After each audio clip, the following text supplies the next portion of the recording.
ក្រោយពីសហរដ្ឋអាមេរិកធ្វើសង្គ្រាមវាយប្រហារដោយអាវុធអស់រយៈពេល76ខែមិនអាចបំបាក់ភាគីអ៊ីរ៉ង់បានសហរដ្ឋអាមេរិកបានងាកមកធ្វើសង្គ្រាមសេដ្ឋកិច្ចប្រឆាំងនឹងអ៊ីរ៉ង់វិញដែលធ្វើឲ្យប្រជាជនអ៊ីរ៉ង់រាប់រយគ្រួសារខណៈនេះកំពុងឆោឡោតម្រង់ជួរគ្នាយ៉ាងច្រើននៅតាមស្ថានីយ៍ប្រេងឥន្ធនៈត្រៀមចាក់សាំងព្រោះពួកគេបារម្ភខ្លាចអស់សាំងប្រើប្រាស់សម្រាប់យានយន្តប្រចាំថ្ងៃនៅថ្ងៃទី26ខែសីហានេះ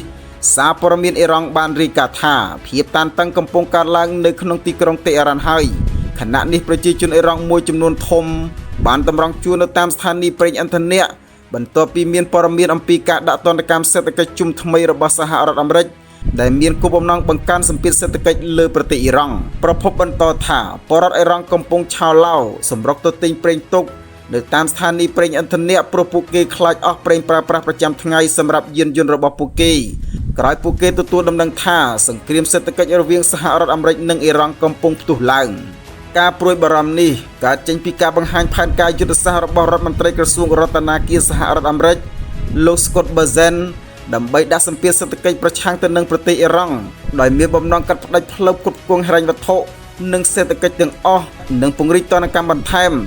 រួមបញ្ចូលទាំងទ្រព្យសកម្ម Digital បច្ចេកវិទ្យាមាសក៏ដូចជាអាកាសចរណ៍និងការដឹកជញ្ជូនរបស់អ៊ីរ៉ង់ជាដើមសហរដ្ឋអាមេរិកធ្វើនេះដើម្បីបិទដង្ហើមសេដ្ឋកិច្ចរបស់ភាគីអ៊ីរ៉ង់ទាំងអស់ប្រៀបបានដូចជាការបិទគប់ដង្ហើមរបស់អ៊ីរ៉ង់មិនឲ្យដករហូតតតែភាគីអ៊ីរ៉ង់លើកដៃសុំចុះចាញ់សហរដ្ឋអាមេរិកទើបសហរដ្ឋអាមេរិកឈប់បិទដង្ហើមរបស់ភាគីអ៊ីរ៉ង់នេះការប្រកាសធ្វើសង្គ្រាមសេដ្ឋកិច្ចប្រឆាំងទៅនឹងភាគីអ៊ីរ៉ង់នេះក្រោយពីសហរដ្ឋអាមេរិកមើលឃើញថាអស់រយៈពេល76ខែកន្លងមកនេះការធ្វើសង្គ្រាមដោយសភាវុធមិនអាចបញ្ឈប់សកម្មភាពរបស់ភាគីអ៊ីរ៉ង់បាននោះទេគឺអ៊ីរ៉ង់នៅតែមានសភាវុធច្រើនជាពិសេសការអនុវត្តសង្គ្រាមសេដ្ឋកិច្ចនិងការដាក់ទណ្ឌកម្មយ៉ាងធ្ងន់ធ្ងរប្រឆាំងទៅនឹងភាគីអ៊ីរ៉ង់នេះដោយសារតែទីក្រុង Washington ព្រួយបារម្ភថាភាគីអ៊ីរ៉ង់អាចផលិតអាវុធនុយក្លេអ៊ែរដែលជាការគំរាមកំហែងយ៉ាងធ្ងន់ធ្ងរដល់សន្តិសុខក្នុងតំបន់មជ្ឈិមបូព៌ានិងពិភពលោកលើសពីនេះសហរដ្ឋអាមេរិកមើលឃើញយ៉ាងច្បាស់ថាភាគីអ៊ីរ៉ង់បានជួយផ្ដល់ផ្នែកហិរញ្ញវត្ថុ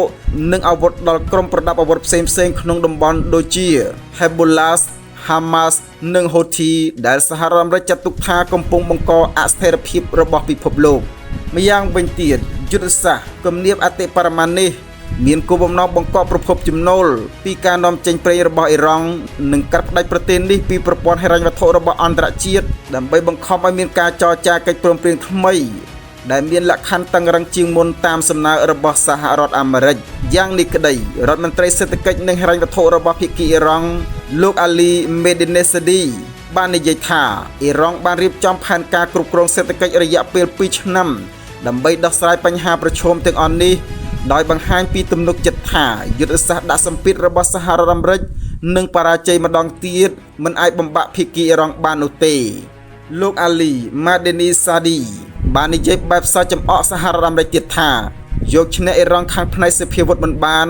ងាកមកធ្វើសង្គ្រាមសេដ្ឋកិច្ចវិញទាំងអស់នេះឆ្លុះបញ្ចាំងថាសហរដ្ឋអាមេរិកមិនខ្លាំងនោះទេ